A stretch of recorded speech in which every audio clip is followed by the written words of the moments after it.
Don't just live for tomorrow,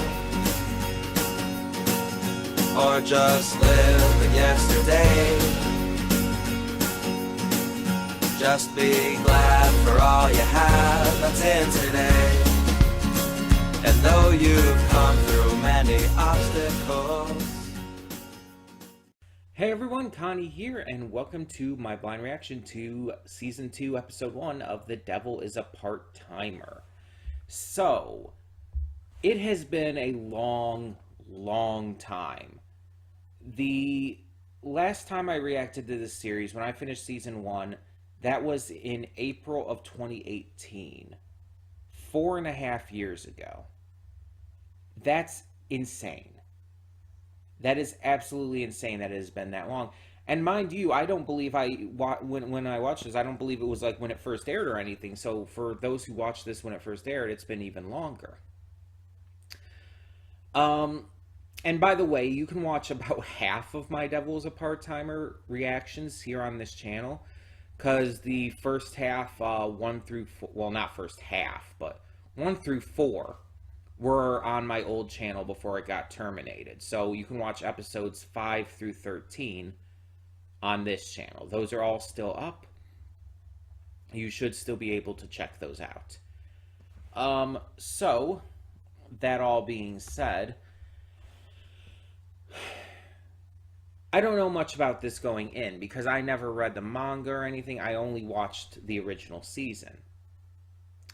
So I don't have any context going forward with where this is going to go or what's going to happen next. And honestly, I'm not even like the most, like, how do I word this? I don't remember the most from the original season, and I admittedly did not look it up. I did not look up like this big overview or anything. I feel like I remember enough key points though.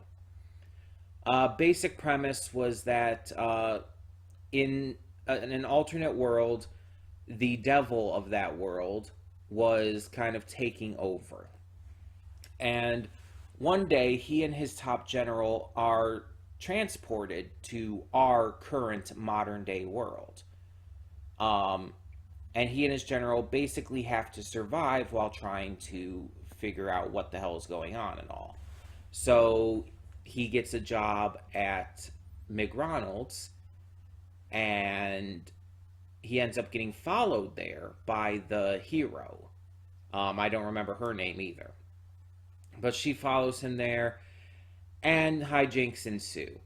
Other characters are introduced, such as Satan's co-worker Chiho, who's one of the only characters I do remember the name of. But you also have this other girl, this other warrior who comes in. You have other demons and stuff. Lots of little fun moments and some good action moments and all. It's a fun series. It's ridiculous as hell, but it's fun in that regard. I'm sure since it has been so long, this will probably come with a recap anyway, so we'll get that. And just as a note, although there is a dub for this already going, we are watching the sub. Because I watched the original season in sub, so we're just continuing in that regard. But like I said, I don't really know what else to expect. I know one thing about this upcoming season, and I know that there's a baby, but I don't know the context behind it at all. I just know that there's a baby involved at some point. So I guess we're just going to kind of have to see. This is something I've been wanting to get to for a little bit now, but just needed to wait for a slot to open up, and now that we got this slot from Dead End Paranormal Park, this is pretty much perfect timing. And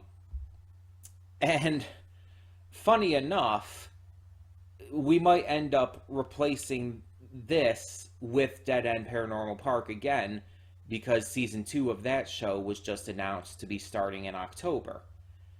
So depending on if we finish this in time and everything, depending on how many episodes this is going to be. I actually don't know. I would assume it's probably around 13. Let me check.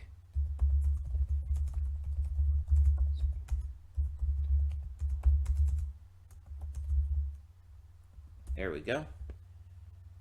12. Okay, so season 2 is going to have 12 episodes. So not 13 like season 1. Has one less episode, but that's fine. It's still a single core series. So unless I do like multi episodes at a time, I definitely would not be done in time for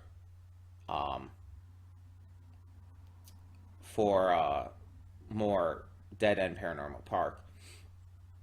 I'll have it figured out, don't worry. But maybe I will do multiple episodes after this. I don't know. We'll see. We'll see. Either way, I'm excited to get into this to see what it's like. I've heard the animation is different, but I don't know what that means. I don't know if it just means it's improved, if it's an entirely different style. I don't know. But let's just get into this. Let's not waste any more time. Let's just find out. So when the screen fades to black, pause this redirect and go to the description below. Follow the link to the reaction, and after you watch it, come back here to the redirect and resume play.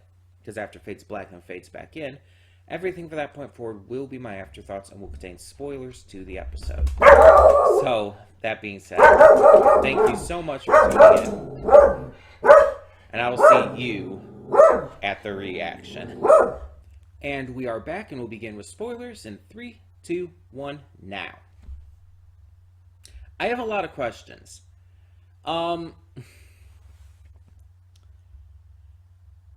So, at the beginning of the episode, in the cold open, we saw that after Mao, Ashia, and Amelia were sent to our world, the human world, someone entered his castle, this girl, clearly, did some kind of magic thing with the, with these flowers. And I'm assuming that has something to do with this kid, this baby. Or I guess maybe more of a toddler. But I'll just call her Alice right now, A-L-A-S, but I'm going to pronounce it like A-L-I-C-E, Alice. She proclaims that Mao is her father and Amelia's her mother. I like the thing about Mao being her father I could have seen because of what we saw in the cold open, but it wouldn't be like necessarily like literally biological. But the thing about Amelia being her mother, just it raises so many questions and confuses the shit out of me. Because it by no means makes any sense. So the question is, what the hell is going on here? I don't know. I genuinely do not know. But a lot of this episode was mainly just kind of recap and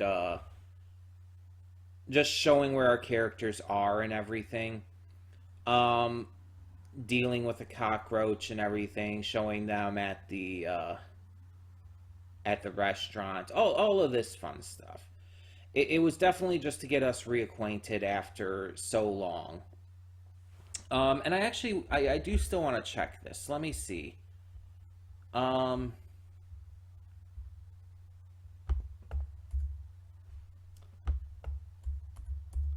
want to see if it's the same studio or not who's doing this season. Because the art and animation is notably different. Because I did do, if you guys remember, I did do an AMV for season 1 back in 2019. And I did, I have watched it multiple times since then. And so I can very much tell that it's different. Okay, so season 1 was produced by White Fox. Okay. Yeah, White Fox does Steins Gate and ReZero and other stuff like that. Season 2 was 3HZ. What else has 3HZ done? They were founded in 2013. They did Dimension W, Sword Art Online Alternative. I like that. That was a good one. They did Flip Flappers, Princess Principal, and a few others that weren't as big in name. They've also had their hands in a few video games. It looks like that's interesting. At least the opening animation for them. But otherwise, this company really hasn't done a lot. They really haven't. They've only done 9 television series since they started. And their first one didn't start running until October of 2014, over a year after they were founded. Which makes sense. That's not that unbelievable. Okay, so season 2 of Devil is a Part-Timer does have a completely different studio working on it. I wonder if White Fox just didn't want to do it. I wonder if there is like a reason for that and everything.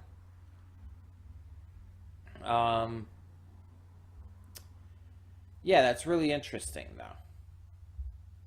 That's really interesting that they have a completely different studio working on it. Let me see if I can find a reason here. Da, da, da, da.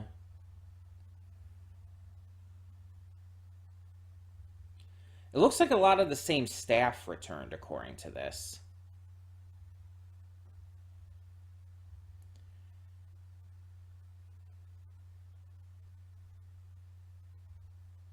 They're just working for a different company, I guess. A different studio now. Because it says here,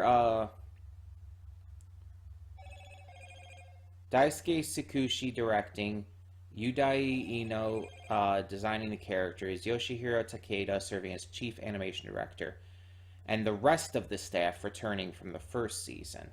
So there's a lot of staff from the first season that apparently did return. Okay. So that's pretty interesting. Naoto Hosoda was the director of season 1.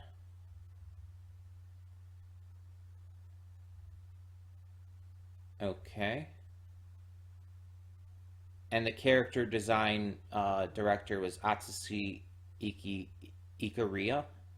Ikaria? Probably Ikaria. Okay. So yeah, it seems like there's a lot of changes that were made with this second season. And it's not like it's the only anime to have ever done this. Even more recently, Attack on Titan changed studios and everything. So it's not out of the question for an anime to do this, especially since it's been so long since season 1. Because when did season 1 come out? 2013. Season 1 came out in 2013. Meaning, geez, it's been almost 10 years since season 1. Obviously, a lot less time for me, but yeah. So for those who watched this when it first came out, it's been almost 10 years of a wait. And I think Baccano, or not Baccano, Durarara had a long wait too, between the original season and then the X2 seasons. So I think there was a long wait with that series as well. So that's also a thing that's not out of the question for a series to come back after a long time. So let's actually like give some more thoughts here. Like I said, there's not really too much to talk about. Really, the cold open and then the ending of the episode are the real highlights here. The animation, while being very different, isn't bad by any means. It's just notably different. It's very obvious in how different it looks. But it looks fine. The voice acting is good. I think it's the same VAs. So nothing wrong there. Soundtrack and all of that is fine. Yeah, I have no real issues so far, but it's only the first episode to be fair, so we'll have to see how it goes. Um, the characters are all pretty much the same as they were before, so again, no real issue there. Um, yeah, I like the episode. I think it was a good start, a clean way to do it too, by just kind of reintroducing us to everything. Getting to show like all of their characters and their traits and stuff, seeing Ashia just freaking out over, his house husband duties, Urushiara being a lazy SOB as always, and the girls just kind of being the only sane ones here. So nothing has changed really, but with the arrival of this child, that could change a lot. Not only in the dynamics of the other characters, but also in terms of what is this going to mean. If this is the child of them, of both Mao and Amelia, does does she have powers? I mean, powers don't seem to work in this world, but still, there's a lot. At least not as easily. They don't come as naturally. There's more to them in this world, as we've seen. I'm just wondering, where is this going to go? Like, I can't tell. Also, the fact that the Archangel dude is like just absolutely gorging himself on fast food is fucking hilarious. It's like, Jesus, dude. I can get into some fast food myself. Get a good burger or chicken sandwich from Wendy's or something. Get some awesome Tex-Mex from Taco Bell. Shit like that. It's like, yeah, I can get into fast food, but it's like, geez, 10 supersized meals a day? That's fucking stupid. Even I recognize that, and I'm a big eater. Like, I can eat quite a bit. Like, you can tell looking at me, like I'm fat. Like, fat. It jiggles. But even I can't do that. I can. When I was young, little fun fact for you here. When I was young, like when I was in high school, I could eat like an entire large pizza on my own, no trouble at all. In fact, it was not even an issue. Nowadays, I can't do that. I mean, I probably could, but I would get sick. I would get sick. I would not be doing well. But back in the day, I could do that easily without any trouble. And I'd done it multiple times. But now I can't. It's like nowadays I can eat like maybe 4 slices before I start to feel full out of like a normal 8 slice pizza. And so it's like basically half. And it's just wild how different things are in that regard. Um, but yeah, I can't eat that much by any means. And even back then, I don't think I could eat that much. I don't think I could ever eat 10 full supersized meals in a day. Like that's fucking stupid. That's ridiculous. But that's kind of this series. This series deals in ridiculous humor and jokes and stuff. So it works. And not fat shaming him at all. It's like I'm not gonna fat shame him. I'm not gonna like insult him for that. It's just, who knows? There might be a reason he's eating like that. Maybe for emotional reasons or whatnot, or maybe he just likes the food. Let him be. Let him be him. Let him have fun. It's interesting as well, though, that an angel can gain all of that way. You would think that wouldn't be a thing, but whatevs.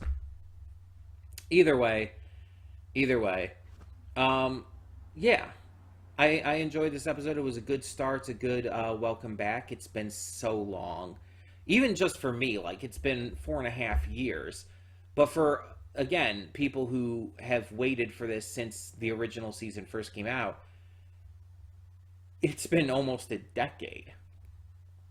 That's insane, and I'm glad that people got it. That after all this time, they finally got a second season. All of this waiting, everything kind of paid off. And I'm happy for everyone who's excited for this. So yeah.